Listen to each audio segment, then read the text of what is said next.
Shalom saudara. Ini adalah yang keempat saya berdiri di sini di hari ini. Dan saya lihat bagaimana Anda tetap berkobar. Karena Alkitab juga menyatakan cinta akan rumah Tuhan itu menghanguskan saya dan Anda. Dan hari ini kita buktikan bersama bahwa kita mengasihi Tuhan yang sempurna itu. Amin saudara. Mari kita buka Alkitab kita di dalam satu kebenaran firman Tuhan.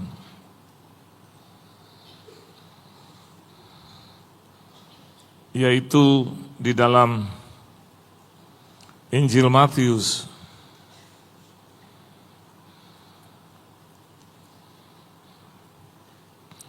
Injil Matius, pasalnya yang ke-10.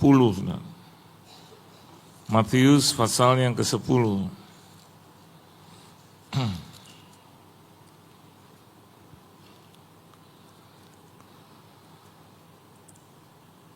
Ayatnya yang ke-22, kita akan baca bersama-sama. Matius pasalnya yang ke-10, ayatnya yang ke-22. 1, 2, dan 3. Dan kamu akan dibenci semua orang oleh karena namaku, tetapi orang yang bertahan sampai kesudahannya akan selamat. Ini bicara tentang penganiayaan dan penderitaan di akhir zaman, saudara. Dan Alkitab di dalam Yudas pasalnya yang pertama, coba kita lihat Yudas pasalnya yang pertama. Kitab Yudas, pasalnya yang pertama, ayatnya yang ke-17 dan ayat sampai dengan ayat yang ke-19, kita boleh baca bersama-sama. 1, 2, dan 3. Tetapi kamu saudara-saudaraku yang kekasih, ingatlah akan apa yang dahulu telah dikatakan kepada kamu oleh rasul-rasul Tuhan kita Yesus Kristus. Terus, sebab mereka telah mengatakan kepada kamu, menjelang akhir zaman, akan tampil pengejek-pengejek yang akan hidup menuruti hawa nafsu kefasikan mereka. Mereka adalah pemecah belah yang dikuasai hanya oleh keinginan-keinginan dunia ini, dan yang hidup tanpa Roh Kudus. Jadi kita bisa membedakan sekarang, kenapa atau ada apa dengan kehidupan saya dan Anda di hadapan Tuhan? Ternyata akan banyak orang yang membenci kita karena nama Yesus. Perhatikan dengan baik dan coba dengar dengan teliti. Banyak nanti Alkitab katakan bahwa ayat yang ke-22 dari Matius pasal yang ke-10, kita akan dibenci semua orang oleh karena nama Yesus, bukan karena perbuatan, tabiat kita, sifat kita, saudara. Or karena notorious itu dikenal karena keburukannya gitu, bukan yang begitu. Tapi dibenci karena nama Yesus ada di dalam engkau, ada di dalam saya. Nah, kalau sudah sampai ke sana, maka saya dan Anda harus berpikir ulang bahwa sesungguhnya kesudahan alam itu sudah dekat. Kalau Anda lihat juga di media sosial, Anda bisa melihat bagaimana nama Yesus itu disesah sedemikian rupa. Dan jangan balas kejahatan dengan kejahatan, saudara. Amin, saudara. Jangan terpancing dengan hal itu. Karena anak Tuhan biar dijauhkan daripada itu. Tetapi dibenci karena nama Yesus, iya. Sampai tadi istri saya cerita tentang temannya, sahabatnya, karena satu dan lain hal, karena dia adalah pengikut Kristus, sehingga dia tidak disertakan di dalam warisan. Dalam warisan. Padahal mereka adalah anak-anak daripada orang tua. Tetapi karena orang ini atau anak ini tidak atau bukan daripada katakanlah yang tidak seiman dengan kita, dia disingkirkan. Dia tidak melakukan kejahatan. Dia tidak melakukan kesalahan. Dan seharusnya dia dapat, dia layak. Tapi orang yang mengerjakan hukum itu atau yang sedang membagi itu tidak suka dengan nama Yesus. Sehingga pada akhirnya karena anak ini menerima Yesus sebagai juru selamat dan dia menjadi pengabdi atau orang yang meninggikan nama Yesus, namanya terhapus dan dihapus. Jangan kaget dan heran karena Alkitab sudah katakan itu. Bahkan di dalam Yudas pasalnya yang pertama akan timbul nanti pengejek-pengejek. Anda sudah rasakan belum ejekan itu? Ya. Saya sudah rasakan sudah. Banyak yang mengejek-ejek. Bahkan ada di dalam media sosial saya. Dan mereka mengatakan, suami yang begini, istri yang begini, gitu. Saya menceritakan apa adanya tentang hubungan kita selama 34 tahun, diejek.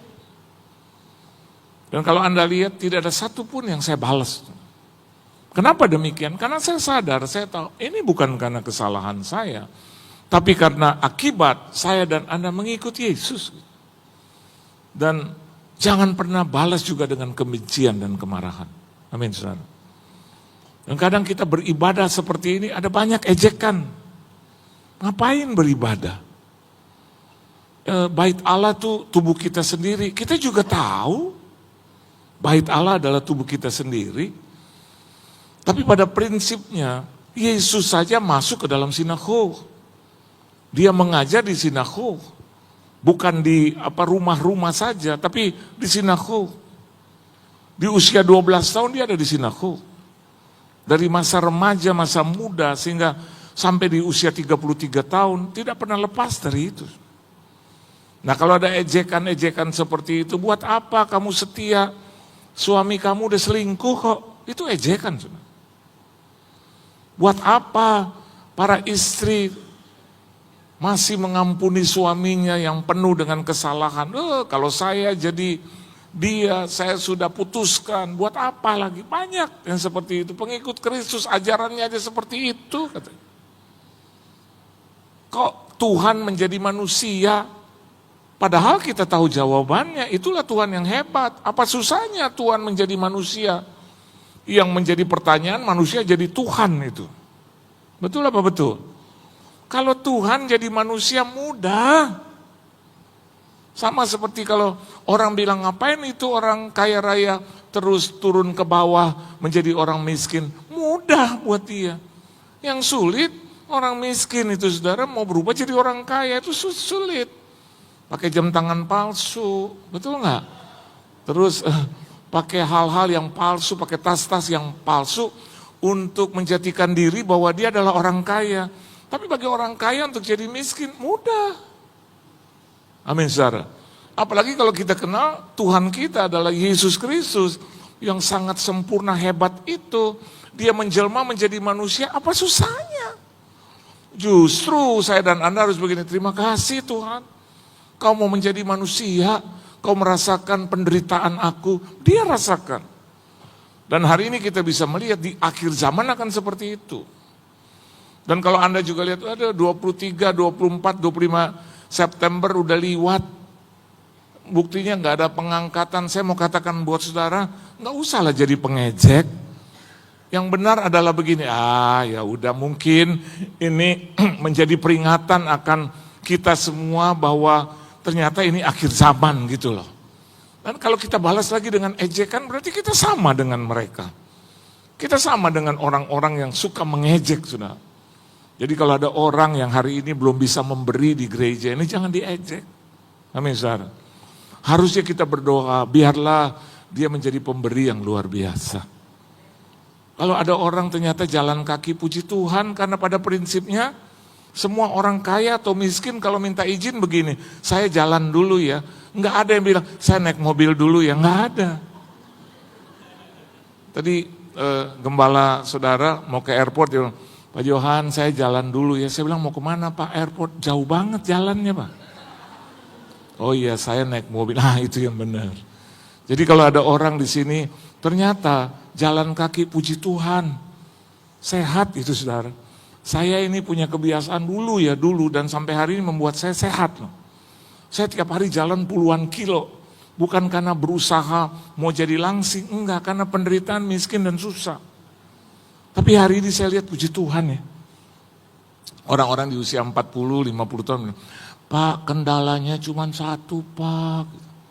Terus langsung pegang lututnya, umur 60 juga, aduh Pak, saya sehat lahir batin, cuma kaki ini gak bisa diajak kompromi.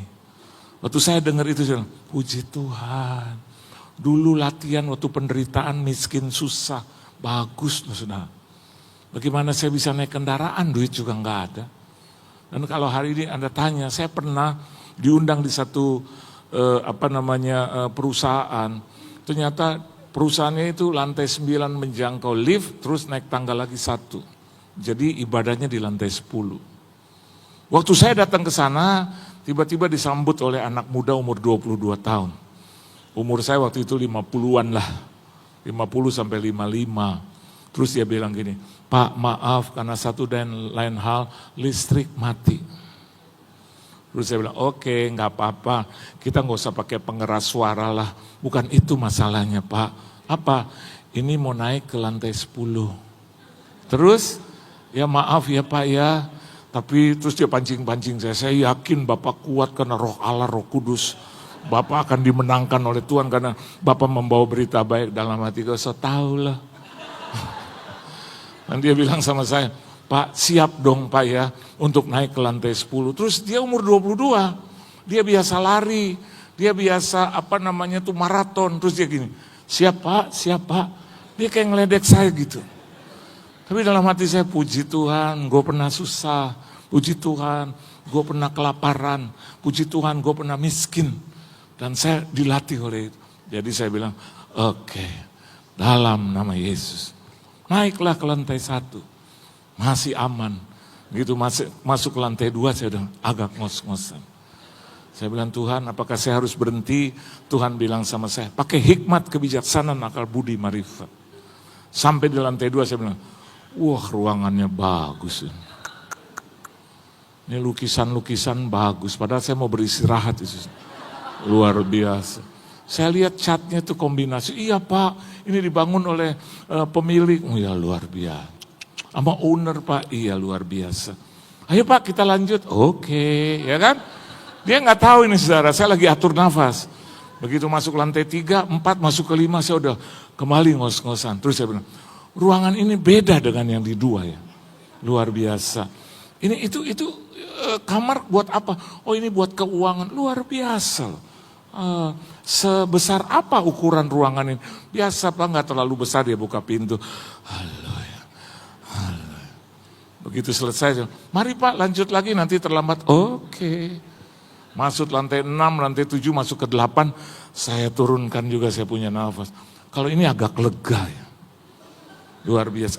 Saya mau tanya WC di mana? Tuh, hikmat, kebijaksanaan, akal budi, marifat. Ada sih Pak, tapi sebelah ujung, nggak terlalu bersih. Oh saya suka yang kotor-kotor dikit juga saya suka. Saya masuk ke WC, lama saya. Ngos-ngosan.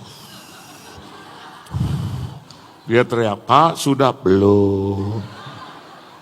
Begitu selesai kira-kira 5-7 menit, dia bilang, hei Pak, airnya agak itu ya, agak sedikit. Iya Pak, karena sudah di lantai atas. Tinggal naik lagi kan lantai 9. Sampai di lantai 9, ini akhir ya? Iya Pak, ini akhir daripada lift, kita naik lagi 1 lantai. Tangganya luar biasa, nih tangganya menuju ke atas. Saya atur nafas lagi, sampai ke lantai 10. Aman, karena apa? Biasa dilatih sudah. Jadi saya mau katakan buat Anda, kalau Anda hari ini ada dalam kesukaran, anggap itu latihan. Anggap itu yang diperkenankan Tuhan buat kita. Tidak akan membuat kita menjadi hancur, tidak. Tapi sampai di lantai 10. Orang-orang nyambut, kuat ya Pak. Hikmat aja ini yang membuat saya kuat. Terus mereka bilang, nanti turunnya gampang. Kita kan pencinta turunan ya saudara ya. Ya, kalau Anda pergi ke Israel tuh, itu kalau kita mau masuk ke Mesir, itu naiknya itu saudara. Dulu ya. Sekarang saya baca bahwa tempat di mana Musa mendapatkan 10 perintah Tuhan akan dijadikan hotel. Akan dijadikan tempat-tempat pelesiran itu saudara. Karena mereka menganggap supaya Ini jangan hilang, saudara. Ya, yang dikatakan oleh kebenaran firman Tuhan, Musa pergi ke sana. Saya pernah lewatin itu, saudara, sampai ke atas. Waktu itu saya masih muda, dan pada saat di atas roh Tuhan ada bersama dengan saya, dan tiba-tiba saya berbahasa dari segala bahasa. Saya nggak ngerti, tapi hati saya hancur, hati saya pecah. Dan waktu saya lihat di atas begitu, aduh dingin, saudara. Dan waktu saya menyembah Tuhan gitu, tiba-tiba mulut saya nggak bisa ditahan, dan saya ngomong dalam berbagai bahasa. Yang bilang itu adalah orang-orang atau turis-turis yang ada di situ. Mereka bilang kepada guide kita, dan mereka juga bilang kepada teman-teman, itu dia berbahasa saya, itu dia berbahasa saya. Dan akhirnya saya dikerumuni oleh banyak orang, saudara. Mereka ngomong apa gitu. Ada beberapa bahasa gitu, ada sampai 7, 8 bahasa, 9, 10 kali, sampai berputar terus, sampai berhenti. Dan saya ingat, for the first time, di khalayak banyak orang, saya mendapatkan kehormatan itu. Saya mau katakan buat saudara hari ini, di tengah-tengah masalah dan persoalan kita, bahkan di akhir, di penghujung zaman ini, jangan merasa bahwa ini adalah penderitaan yang hebat. Pada saat antikris itu akan datang, saya dan Anda akan diangkat oleh Tuhan. Oleh sebab itu pastikan JCC di tempat ini adalah tempat latihan. Supaya saya dan Anda pada waktunya rapture itu terjadi, kita naik bersama-sama. Saya suka dengan Bapak ini. Bapak ini walaupun dalam posisi itu tapi menghadapnya ke saya. Luar biasa, dan dia lihatin saya. Saya belum bicara dia udah tahu kayaknya mau kemana ini. Pasti Indonesia Timur ya Pak? Oh, orang apa Pak? Ambon? Ya? Ambon. Fam apa Pak? Luar biasa, walaupun saya kurang dengar tapi saya tahu. Saya ada cerita tentang orang Ambon Pak. Ini cerita teman saya. Nama dia tuh Heri tapi Heru. Ada kan Fam tapi Heru. Tapi Heru, Christopher tapi Heru. Tapi orangnya namanya Heri. Dia ketemu dengan teman saya orang Jawa, hamba Tuhan. Terus ngobrol, dia bilang, siapa nama ini? Abdil. Ya Pak Abdi gitu. Bapak siapa? Heri tapi Heru. Orang Ambon kan begitu. Kalau dia ngomong kayak dinyanyikan. Ale pun nama siapa? Heri tapi Heru. Ale siapa? Gitu. Ale siapa? Naik gitu. Terus dia bilang, saya Heri tapi Heru. Nah ini orang Jawa, dia lepas tuh. Loh kalau gitu Bapak Heru. Bapak ini namanya Heru, suka bercanda. Nah Ambonnya baru kenal, tahu sendiri kan orang Ambon, tegas. Saya, beta Heri, tapi Heru. Ya berarti Bapak Heru. Saya lagi bikin kopi, saya lihat ribut berdua sudah. Saya Heri, jangan dipindah-pindah, saya Heri, tapi Heru. Ya tapi Bapak itu Heru.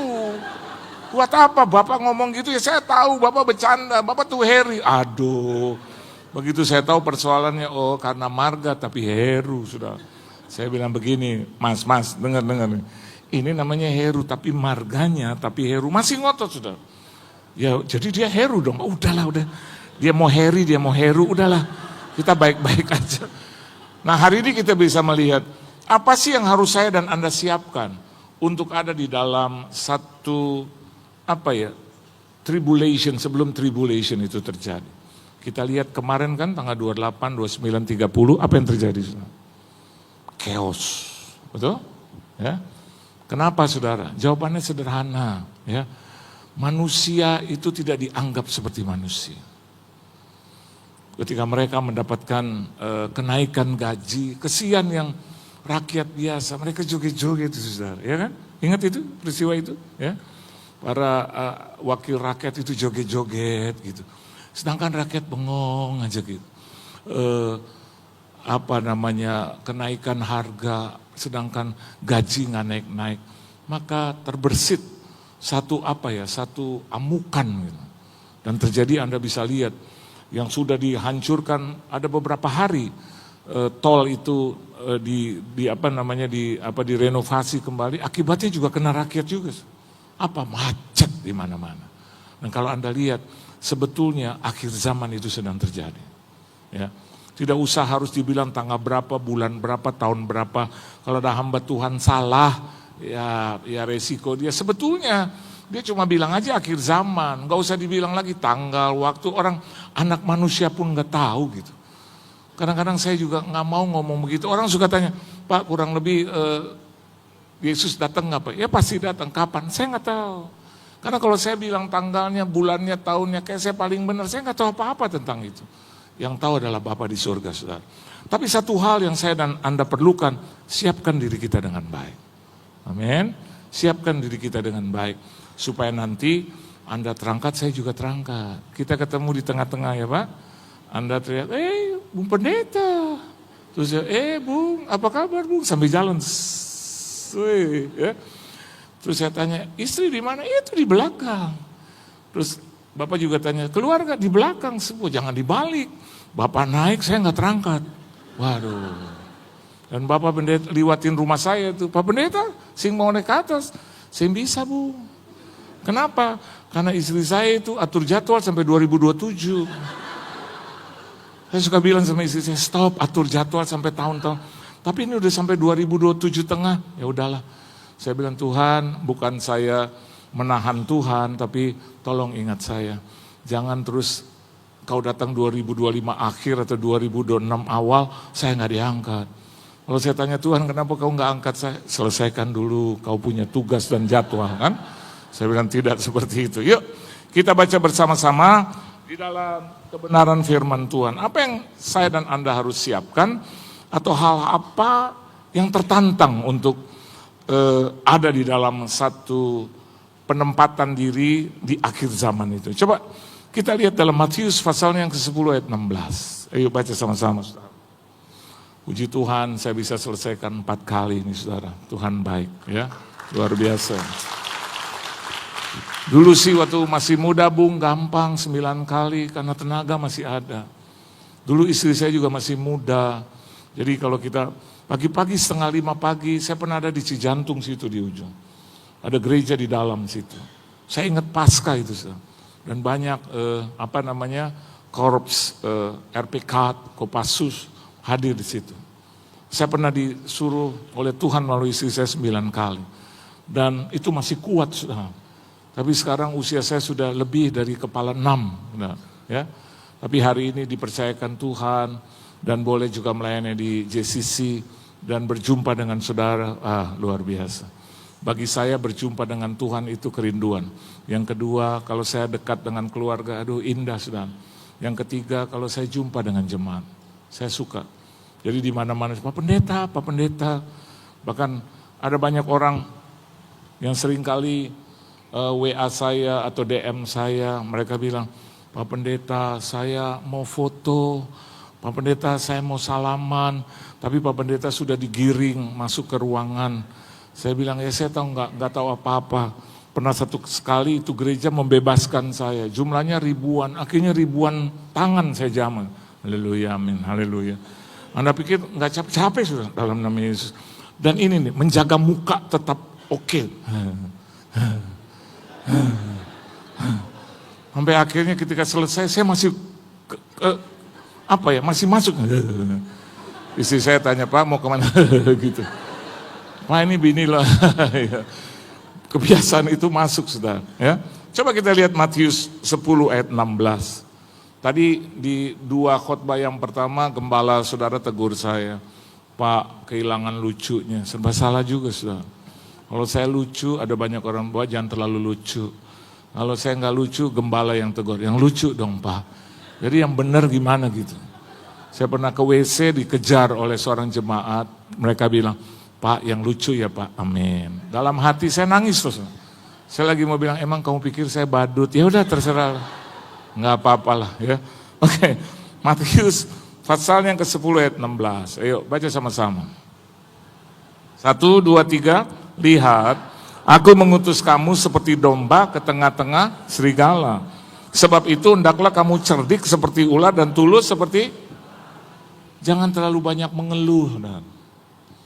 Terus bilang, Anda enak, saya nggak enak. Di sekeliling saya orang-orang yang tidak mengenal Yesus, bagus.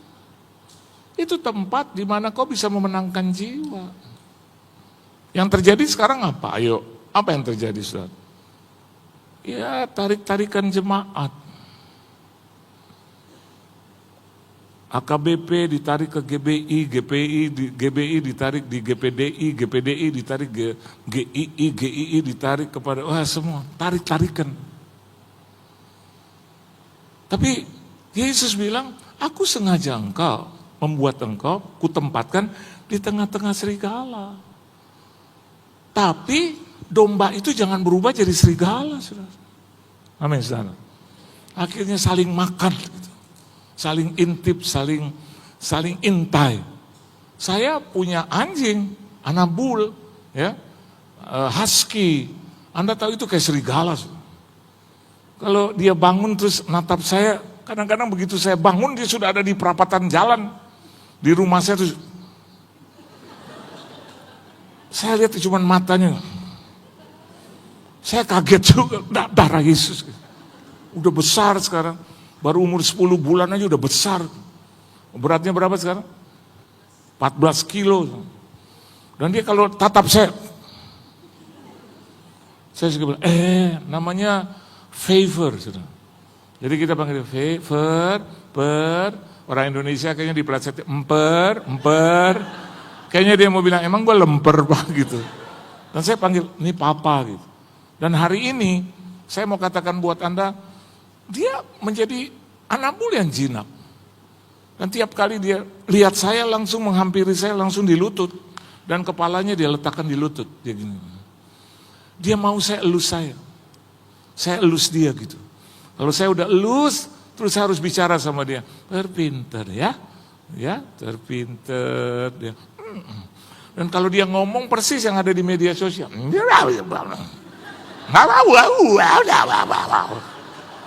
Saya bilang, aku belum ngomong. Papa cuma baru mau ngomong, baru udah makan. Kamu ya.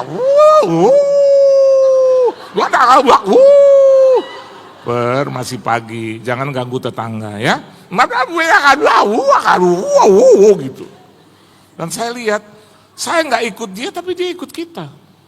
Halo, Anda dan saya ditempatkan di situasi seperti itu. Saya mau katakan buat Anda, pembantu saya itu bukan Kristen. Tapi berkali-kali bukan Kristen. Saya suka bilang sama istri saya, maaf ya Maya, boleh ngomong ya. Kalau bangun ketemu pembantu, jangan langsung kayak favor. Saya bilang udah, mama saya itu selalu mengerjakan dulu sendiri, terus baru dia suruh pembantu. Kamu udah masak air, ngomongnya aja lembut. Pembantu saya bilang, belum Bu. Masak dong. Saya bilang sama mama saya, Ma kalau begitu terus Ma, ini semua mau jadi pembantu. Karena diperlakukan begitu. Mama saya tuh lembut. Saya belajar dari dia. Banyak orang bilang, ini pendeta ngomongnya mama melulu bukannya Yesus. Yesus tuh gak kelihatan bos. Halo. Kita, saya dan Anda harus jadi role model. Kalau memang Yesus ada di kita, ayo dong perlihatkan dong. Betul nggak? Jangan cuma Yesus, iya betul. Jangan Yesus, darah Yesus. Orang bukan bertobat jadi takut. Sebentar, darah Yesus. Padahal dia apa itu? Apa namanya itu? Latah. Darah Yesus. Saya mau katakan buat Anda, bukan hanya dalam bentuk kata-kata. Ini bicara tentang moral. Hendaklah engkau cerdik seperti ular, tapi tulus seperti merpati. Orang Kristen jangan tukang makan orang lain.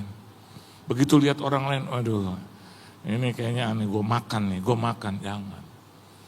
Saya kalau diundang ke gereja manapun tanya nih istri saya dan seluruh keluarga, saya nggak pilih-pilih Pak. Saya diundang ke gereja yang, menurut hemat saya, ya saya seneng gitu. Cuman gembala sidangnya aja begitu lihat saya gini. Saya pikir kan ada orang lain di belakang, betul nggak? Jadi saya lihat tembok dan pintu gitu. Dia gini, Pak Yohan. Iya Pak, kenapa Pak? Saya cuma nonton Bapak di Reels, nonton Bapak di media sosial, di Instagram, di TikTok. Ternyata Bapak datang juga. Bapak tahu, waktu orang yang undang Bapak di sini, dia sebut itu anak muda. Kamu undang kan? Saya nggak percaya berbulan-bulan bahwa dia dapat payohan. Kenapa nggak percaya? Saya siapa? Terus saya bilang, saya nggak ngerti Pak. Ternyata Bapak mau datang juga ke gereja. Ya namanya diundang, datanglah. Saya terhormat. Bisa diundang terhormat. Bahkan teman-teman saya telepon adik kandungnya dia, betul tuh Papa akan ke situ. Ya betul lah, gereja kok. Rumah Tuhan, bukan saya mau besar-besarkan. Rumah Tuhan, terhormat. 3 kali lagi diundang. Begitu sampai dia peluk, Pak, aduh saya pikir Bapak gak datang. Ini udah datang. Terus dia nangis, laki-laki loh, nangis. Terus saya bilang, udah ya Pak ya, bukan apa-apa, nanti saya juga ikut nangis gitu loh. Akhirnya jadi kita gak khotbah, nangis-nangisan gitu.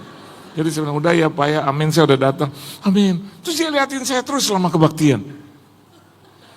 Terus saya lihat dia, gitu lah. Saya bilang, tahu Pak tuh, saya khotbah selesai. Begitu selesai, saya mau cari minuman. Saudara. Terus dia bilang begini, ya gerejanya cuma segini nih saudara. Terus saya lihat orang-orang yang datang, aduh sederhana tapi antusias. Saya lebih suka itu daripada keren-keren tapi nggak antusias. Amin.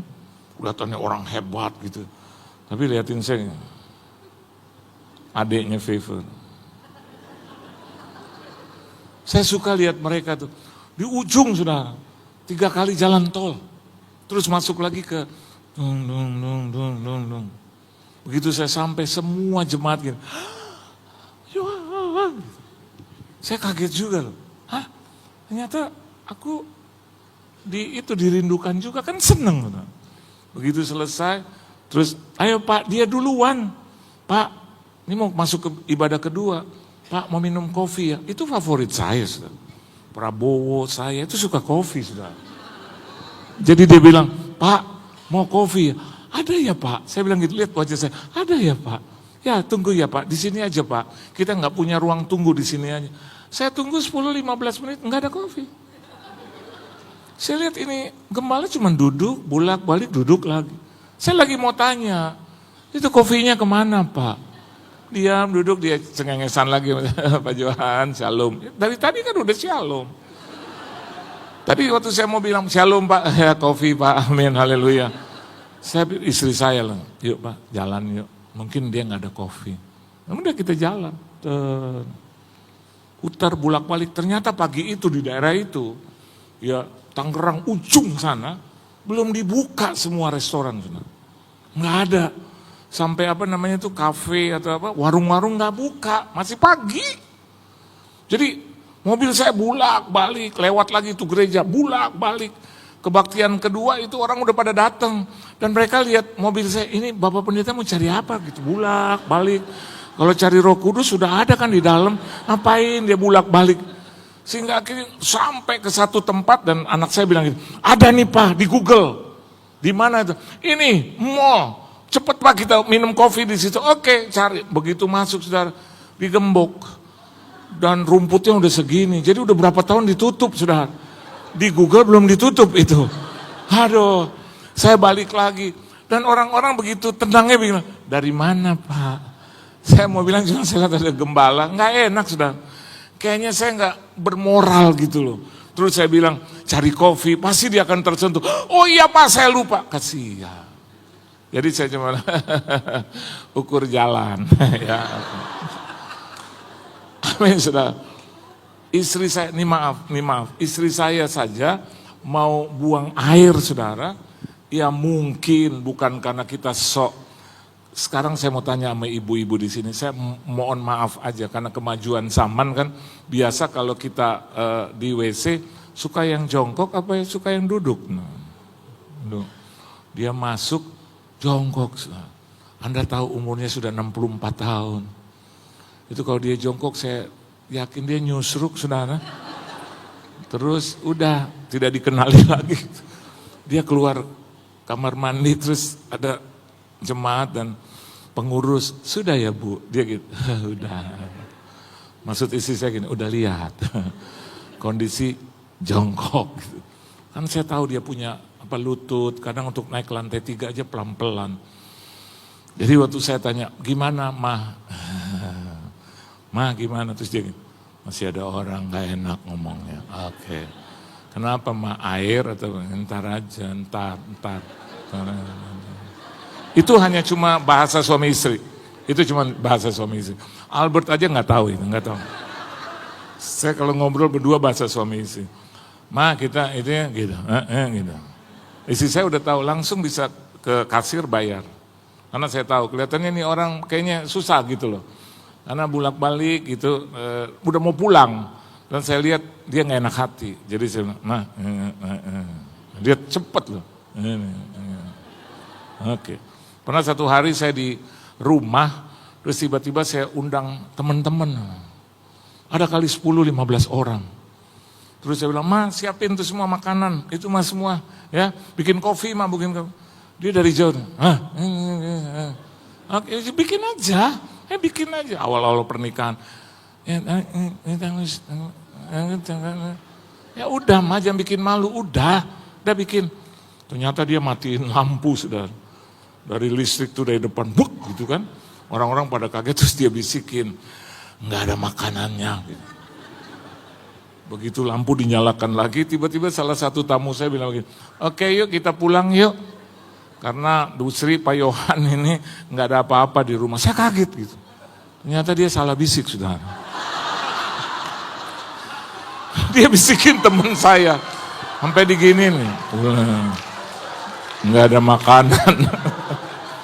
Dan teman saya bisa begini, balik yuk. Oh, ke teman-teman yang lain, belum ada makanan kok, gimana Pak Yohan lagi sediain? Ibu, yuk balik, gue udah dikasih tahu. Jadi waktu saya lihat itu gembala kasih. Jadi akhirnya kita ibadah yang kedua, dan saya lihat jemaatnya antusias banget. Ya. Dan saya bukannya tergeraklah hati Tuhan itu, moral itu. Saya bukan pendeta yang kaya raya, enggak. Tapi kalau saya lihat mereka, terus saya bilang begini, jemaat Tuhan diberkati, amin, gitu, amin, gitu, antusias. Dan akhirnya saya bilang, nanti Natal bikin di mana? Mereka bilang, terus gembala bilang, di sini Pak. Terus saya bilang, oke lah, nanti kalau di sini tanggal berapa ya? 25 Pak, bikin ibadah berapa kali? 2 kali Pak. Oke, puji Tuhan. Jadi begini, makanannya dari saya. Itu semuanya, amin, haleluya. Rasanya ada sesuatu yang lepas. Sesuatu yang lepas untuk memberkati, tapi terikat dengan sesuatu yaitu biaya, sudah. Jadi saya, begitu lepas, saya bilang, saya berkati ya buat Anda makan, minum, Natalan. Ya saya berkati 10 juta. Mereka bilang, amin, terlepas. Tapi ada yang terikat, sudah. Di leher gitu. Terus istri saya bilang begini, kamu luar biasa. Enggak, itu kelepasan aja mah ya, kelepasan. Dan akhirnya itu gembala peluk saya. Begitu saya mau masuk mobil, dia peluk lagi. Dia bilang, Pak, kapan kesini lagi? Saya bilang, mungkin menjelang Yesus datang kali yang kedua. Moral kita, saudara, moral. Kalau Anda lihat ada sesuatu yang butuh engkau, biarlah berbelas kasihanlah engkau. Pakai dengan hikmat, cerdik seperti ular. Seperti tadi istri saya, kan cerdik. Cuman salah pegang kuping aja gitu. Petan gak ada apa-apa gitu. Akhirnya teman baik saya yang berasa gitu. Ayo pakailah hikmat, kebijaksanaan, akal budi, marifat. Kalau Anda tahu mau ibadah, beribadahlah sebelumnya tidur gitu. Jangan di gereja tidur. Halo, amin. Biar Tuhan lihat, saya suka juga lihat ibu ini. Hari tadi ibu ini. Saya lihat gerakan itu. Ternyata saya pikir dia mau terbang. Tapi ternyata dia ketawa. Iya. Tuhan Yesus memberkati saudara. Beri tepuk tangan yang meriah buat Tuhan.